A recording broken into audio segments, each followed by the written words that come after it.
बरसात की एक शाम रोज की तरह गांव के 3 लोग बैठे हैं। सोमू की चाय की दुकान पर और बातें करते हैं। शाम होते ही रघु की चाय के बिना महफिल जमती ही नहीं है। आज तो बड़ी देर कर दी आपने। सूरज भी हमसे ले चला गया। सोमू भाई क्या करें?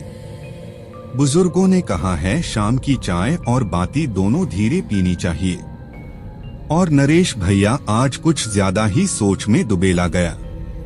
कुछ बातें ये जो चाय से हेल नहीं होती, मगर हाँ चाय उन बातों को सुन सकती है। जीवा ने तुकुर तुकुर देखा। नरेश की यह शायराना बातें उसे अक्सर चकित करती थी। भैया ये जो आप बोलते हो क्या आप रात को सपना देखकर आते हो? नहीं, मैं सतलों में जाकर बातें सुनता, फिर लौटकर उन्हें चाय में मिलाकर पी लेता हूँ। इसी तरह बातों की महफिल सज रही थी। तभी एक धीमी आहट ने सबका ध्यान खींचा।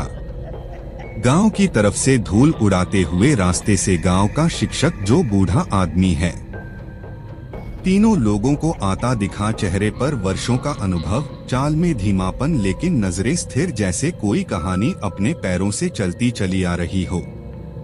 आज शर्मा जी नमस्ते। आइए आइए, बहुत दिन बाद दर्शन हुए आपके। शर्मा जी आ गए। मतलब कोई कहानी जरूर निकलेगी। अरे बच्चों चाय नहीं, आज मैं खुद ही एक चाय जैसी कहानी लेकर आया हूँ। कड़वी मीठी और एकदम उबलती हुई। शर्मा जी आप हमेशा अपने किस्सों में आधा सच और आधा रहस्य मिलाते हो। आज भी वैसी ही कोई बात है क्या?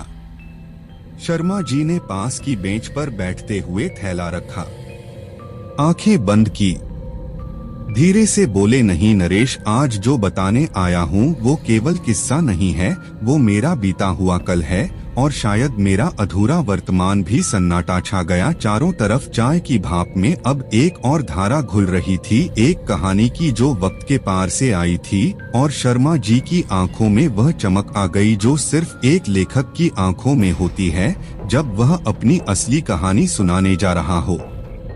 वो जो उसने सिर्फ जानी नहीं बल्कि जिया हो। बहुत साल पहले की बात है, जब मैं राजपुर नाम के एक छोटे गांव में शिक्षक था। और जब मेरी जिंदगी में एक गहरा दोस्त थी जिसका नाम मोहिका था। मानवी कौन थी? शर्मा जी। संगीत। शर्मा जी ने एक गहरी सांस ली और बोले बस यही कहानी है, एक मुलाकात की जो कभी पूरी ना हो सकी, एक चाय की जो कभी पी नहीं गई और एक वादा जो श्मशान के किनारे आज भी मुझसे जवाब मांगता है।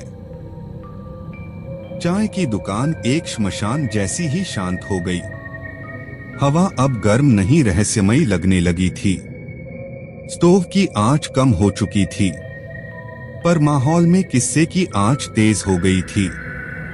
आंखें एक शिपज में कहीं दूर अटक गई, जैसे वे समय की नदी में उन दिनों की है जब मैं राजपुर के सरकारी स्कूल में प्रधानाध्यापक के पद पर नियुक्त हुआ था। नए गांव, नई जगह, दिल में पुरानी यादें समेटे मैंने सोचा था यह जिंदगी अब बस किताबों और बच्चों के बीच बीतेगी, लेकिन नियति ने मुझे मेरी ही अतीत एक बार फिर टकरा दिया। तो फिर बिछड़ गए आप लोग। हाँ, जैसे हर गांव में एक चुनाव आता है जिसने न केवल नेताओं को बल्कि रिश्तों को भी बांट दिया। मानवी का परिवार किसी दूसरे विचारधारा का था और हमारे परिवार ने भी उसे स्वीकार करना बंद कर दिया। वो अचानक से दूसरे गांव चली गई, वाराणसी के किसी गांव जिसका नाम शिवपुर था, जो कैंट से होके जाता है। कोई अलविदा नहीं, कि वादा नहीं, बस एक सुबह स्कूल आया और उसकी जगह खाली थी। इस खाली बेंच पर मैंने पढ़ाई नहीं की, सिर्फ इंतजार किया। कुछ देर के लिए सब चुप हो गए, जैसे कोई पुरानी धुन फिर से गूंज गई हो। हवा अब भी गर्म थी, लेकिन उसकी थपकियां एक गीली सी उदासी ले आई। फिर कभी बात नहीं हुई उनसे। करीब 15 साल बाद एक दिन डाक से एक चिट्ठियां। मेरा नाम बड़े साफ अक्षरों में लिखा था, लक्ष्मीकांत चक्रवर्ती। उन्होंने अपनी जीभ से एक पुराना पीला पड़ा लिफाफा निकाला।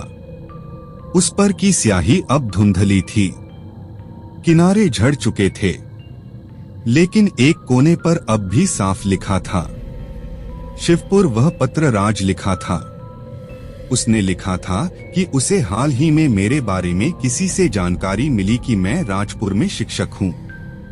उसने अपने जीवन की कुछ बातें साझा की, कैसे उसकी शादी एक शराबी से हुई थी, कैसे उसका पति उसे छोड़ गया और अब वह अकेली रहती है। पर उसने यह नहीं लिखा कि वह मुझसे क्या चाहती थी, सिर्फ यह कि अगर कभी शिवपुर आऊं तो मेरे घर की चौखट से लौटना मत। फिर आप गए कि नहीं? बहुत दिनों तक हिम्मत नहीं हुई। हर रविवार आता और मैं सोचता इस बार जाऊंगा, लेकिन स्कूल के काम, पिताजी की तबीयत और शायद दिल की डर ने रोक दिया। एक हल्की हवा चली सन सन, जैसे आसमान ने उस अतीत को सुन लिया। लेकिन फिर एक दिन हिम्मत बटोरी, सोचा बस बहुत हुआ, अब और देर ना करूं। ट्रेन से मैं वाराणसी निकला, शिवपुर की ओर। हाथ में वही पत्र था और दिल में 15 साल पुरानी एक धड़कन। रास्ते भर खिड़की से बाहर देखता रहा, पेड़, खेत, नहरें, सब जैसे उस बीते समय के साथी थे। ट्रेन से उतरकर सिताया घर गए क्या नहीं, स्टेशन पर उतरकर पता चला कि शिवपुर गांव तक अब कोई साधन नहीं मिलता। शाम के बाद दुकानदार ने बताया कि एक ही रास्ता है जो श्मशान के पास से होकर जाता है। अब सबकी आंखें चौकन्नी हो गई। माहौल एकदम बदल गया था। चाय की भाप अब भय से कांपती सी लग रही थी। शशान का रास्ता रात में। ओ भाई साहब, आप गिफ्ट नहीं, क्षमा जी, मैं तो मर ही जाता। संगीत, हाँ हाँ, दुकानदार ने चेतावनी दी थी। कहा था रात को उस रास्ते पर जाना ठीक नहीं। कई लोगों ने कहा है कि वहाँ अजीब आवाजें आती है, कोई तुम्हें पुकारता है, कोई पास चलता है, लेकिन दिखता नहीं। लेकिन मुझे तो सिर्फ एक आवाज चाहिए थी, मानवी की। तो मैं पैदल ही निकल पड़ा। आपको डर नहीं लगा? बहुत, लेकिन उस डर से बड़ा मेरा पछतावा था। अगर मैं नहीं गया तो शायद यह कहानी कभी पूरी नहीं होगी। और जब कोई अधूरी कहानी किसी लेखक के पास रह जाती है तो वह उसे जिंदगी भर काटती रहती है। अब सबके चेहरे गंभीर थे। आंखें शर्मा जी की तरफ टिकी थी, जैसे वे कोई भूत नहीं, एक भुलाई आत्मा की कथा सुन रहे हों। श्मशान का वो रास्ता, वो अंधेरा, और फिर वो आवाज। राम शर्मा जी की अभी आवाज भारी हो चुकी थी। हवा अब स्थिर थी, जैसे पूरा वातावरण सुन रहा हो। जीवा, नरेश और रघु तीनों अब बिना पलके झपकाए उनकी ओर देख रहे थे।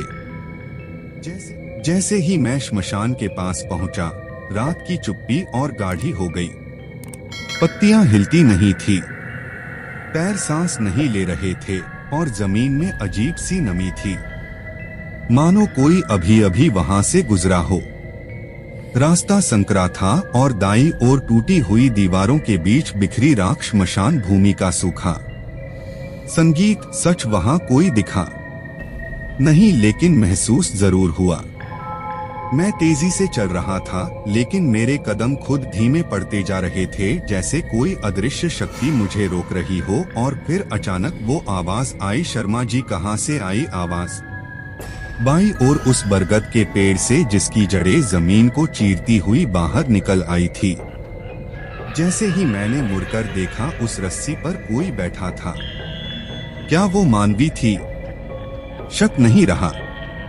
वही लाल साड़ी, वही झुके हुए कंधे, वही लंबे खुले बाल। वो मुझे देख रही थी, आंखें एक तक मेरी ओर, लेकिन उसके चेहरे पर कोई भाव नहीं था, ना मुस्कान, ना आंसू, बस ठहरा। मैंने धीमे से कहा, मानवी, मैं आ गया। बहुत देर हो गई मुझे, लेकिन मैं आया तो सही। बहुत देर कर दी। शर्मा जी, मैं अब यहाँ नहीं हूँ, लेकिन मैं तुम्हारा इंतजार करती रही। रात दर रात परसों तक। आप डर गए क्या? डर, हाँ, शरीर कांप रहा था, लेकिन दिल वो किसी और ही भावना से भरा था, जैसे उस मुलाकात का सालों से इंतजार कर रहा हूँ। और जब मेरी नजर वापस राज पर गई, वो वही नहीं थी। क्या वो हवा में घुल गई?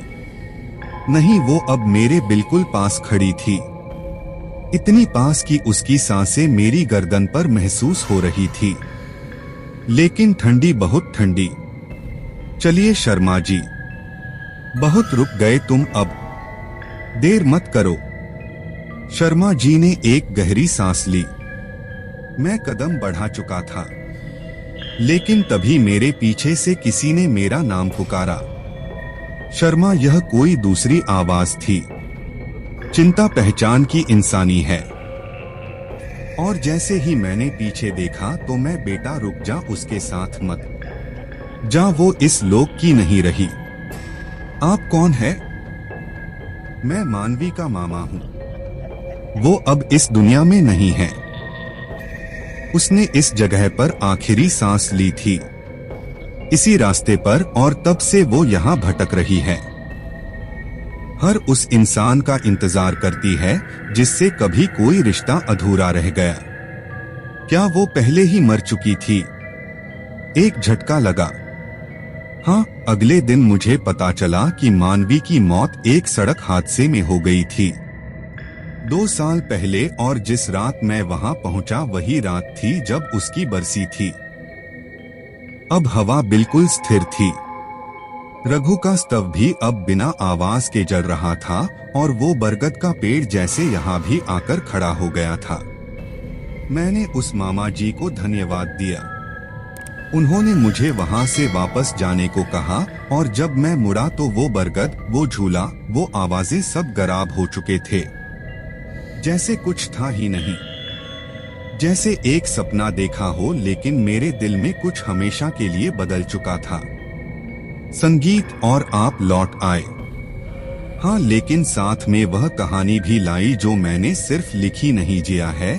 और तभी से मेरी कहानियों में सच्चाई की वह परछाई आ गई जिसे लोग भूतिया समझते हैं, लेकिन असल में वह अधूरी आत्माओं की पुकार है। शर्मा जी की बात पूरी होते होते पूरा चबूतरा जैसे किसी अलक्षित दायरे में आ गया था। ना जीवा की जुबान हिली, ना रघु का स्टोसिटी मार रहा था, और ना ही रमेश ने कोई अगला सवाल पूछा। अगर कहानी आपको अच्छी लगी हो तो प्लीज चैनल को सब्सक्राइब कीजिए और लाइक करना ना भूलें।